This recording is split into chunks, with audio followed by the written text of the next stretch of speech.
కాంగ్రెస్ పార్టీకి చంద్రబాబు నాయుడు ఓ జలక్కిచ్చారు అని చెప్పాలి.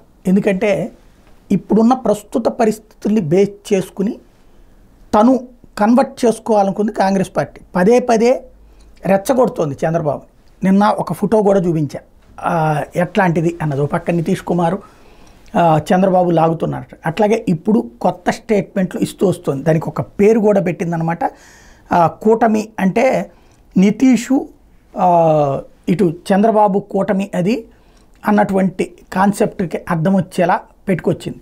వాస్తవానికి ఏంటంటే కాంగ్రెస్ పార్టీ ప్రతినిధులు చంద్రబాబుని అప్రోచ్ అయ్యారు.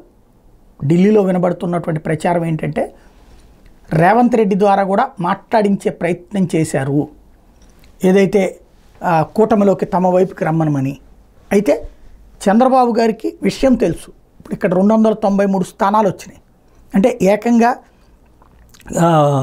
చంద్రబాబు కోరుకున్నటువంటి ఏ పదవులైనా వస్తాయి. ఆంధ్రప్రదేశ్ హోదా దగ్గర నుంచి ఏం కావాలన్నా ఇవ్వడానికి సిద్ధం, అవసరమైతే 1,00,000 కోట్ల ప్యాకేజీ ఇవ్వడానికైనా సిద్ధం అన్నటువంటి తరహాలో చెప్పుకొచ్చారు. బట్ బాబు గారికి అసలు విషయం తెలుసు.